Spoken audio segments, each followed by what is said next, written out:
Olá, bom dia, tudo jóia? Nossa última aulinha falando sobre o capítulo que vai cair na nossa avaliação. Então vamos aí prestar atenção, vamos fazer perguntas, não vamos guardar dúvidas, certo? Para a gente poder chegar com tudo aí na nossa avaliação. Hoje nós vamos falar na página 27, vamos falar sobre as capitanias hereditárias. As terras brasileiras, elas eram extensas. Para cuidar de todo o território e povoá-lo, Portugal precisaria dispensar grandes investimentos. E o rei, ele não tinha intenção de fazer isso, né? Ao contrário, ele buscava um modo de tomar conta de nova terra e explorá-la sem precisar de investir muito. Ele queria dinheiro, ele queria ter o resultado, não queria investir, tá? A expedição colonizadora de Martim Afonso de Souza, embora tenha proporcionado um melhor reconhecimento do litoral brasileiro e a fundação de algumas vilas, mostrou-se de alto custo. Assim, essa forma de expedição ela não voltou a ocorrer, tá? Dom João III, que governou Portugal de 1521 a 1557, ele fez uso de um sistema que já havia experimentado nas Ilhas Madeira e Açores. Ele determinou que as terras fossem repartidas e doadas a pessoas interessadas a colonizar a América. Dessa forma, eles não teriam que pagar. Eles repartiriam as terras, as pessoas, né, elas iam cuidar do seu pedaço de terra. Mas será que ficaria só por aí? Vamos ver, né? Esse sistema ficou conhecido como capitanias hereditárias. Então, cada família ganhava seu pedacinho de terra e cuidava desse pedacinho. E consistia na divisão do território em faixas de terras que variavam de 20 a 100 léguas de largura. Todas começavam no litoral e prosseguiam com a mesma largura até a linha imaginária do Tratado de Tordesilhas. Então, todos os pedaços de terra, eles tinham o mesmo tamanho. Em 1534, o território brasileiro ele foi dividido em 15 faixas. Elas foram entregues a 12 pessoas de confiança do rei e, pertencentes à aristocracia portuguesa.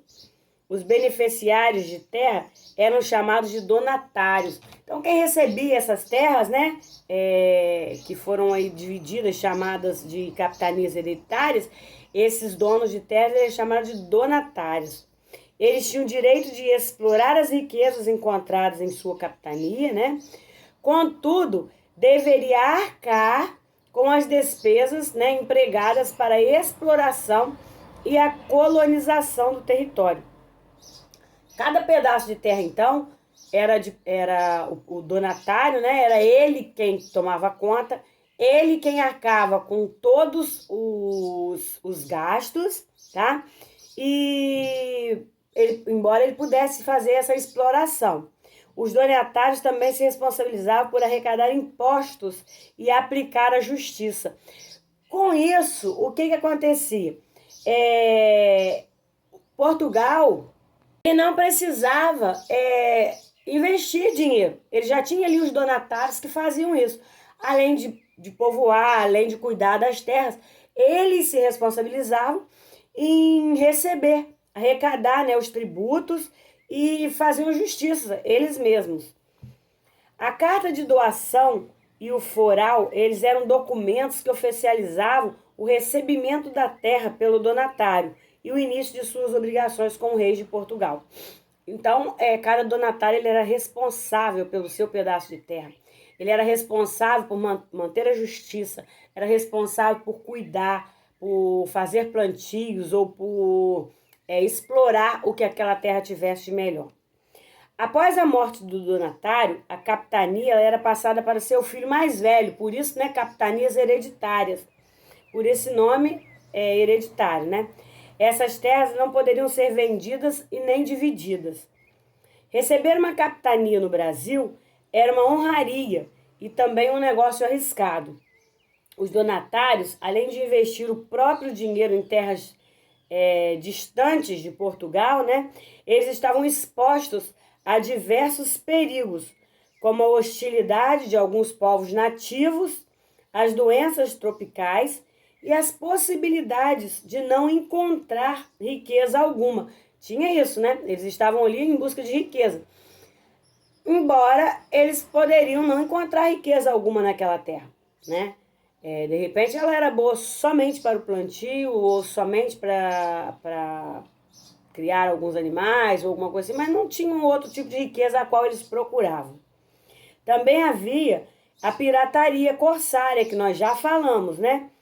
A espreita e a completa falta de infraestrutura, portos, pontes e estradas, isso tudo acontecia, né? Para piorar a situação e para causar medo a esses donatários. No projeto inicial, apenas 2 capitanias foram consideradas lucrativas, que foi a de São Vicente, que havia recebido um incentivo real, né, quando foi fundada, e a vila de São Vicente em 1532 e também a vila de Pernambuco, tá? Em virtude do estabelecimento de famílias responsáveis por grandes propriedades de terras produtoras de açúcar, da proximidade com Portugal. Se comparada com a localização das demais campanhas, ela era mais próxima a Portugal, tá? Os objetivos iniciais da coroa não foram atingidos. Vários donatários não vieram para a colônia. Outros não dispunham de recursos suficientes para trabalhar a terra recebida. Mesmo entre os que resolveram investir, nem todos foram bem-sucedidos. A gente sabe que, de repente, você tem um pedaço de terra, né? E dividiu o mesmo pedaço de terra para 2 pessoas. Uma pessoa, ela tem a vantagem daquele pedaço de terra ele ser produtivo, ele ser, né, úmido e tal. O mesmo pedaço de terra logo ao lado já não é. Ele já não é produtivo, ele já não tem a mesma umidade que tem, então nem todos eles foram bem-sucedidos por esse motivo. Desse modo, muitas capitanias foram abandonadas à própria sorte. As pessoas desistiam, né, desse pedaço de terra e deixavam-as para lá. As capitanias de Pernambuco e São Vicente se dedicaram à produção de cana-de-açúcar, o que possibilitou o desenvolvimento do povoamento. A gente tem uma atividade, 1 e 2, façam. Os portugueses que vieram para a colônia, eles tiveram muitas dificuldades, uma vez que o território, as pessoas, a comida e o clima eram diferentes daqueles que eles conheciam na Europa. Os indígenas tiveram um grande papel nesse processo de adaptação, pois os donatários, né, que permaneceram na América, eles escreveram ao rei solicitando ajuda, pois as dificuldades aumentavam o domínio português. Eles tinham dificuldade, imagina, eles vinham de uma terra mais fria, né, um tempo melhor aqui, Brasil, né, sol. Diante dessa situação, a coroa portuguesa resolveu enviar um representante do rei para a colônia. Assim, em 1548, foi criado o governo geral.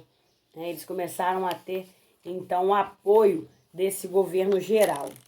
Aí a gente tem atividade, tá? Faça essas atividades. E vamos lá para a página 30, falar sobre esse governo geral que vem para o Brasil, então, né?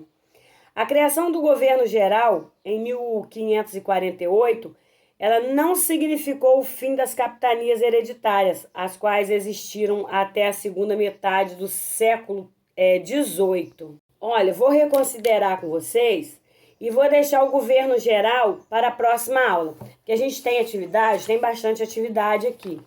E como vocês estão em avaliações, nós vamos ficar por aqui. E na quarta-feira, então, a gente fala sobre o governo geral. Tá bom? Um beijo grande. Até quarta.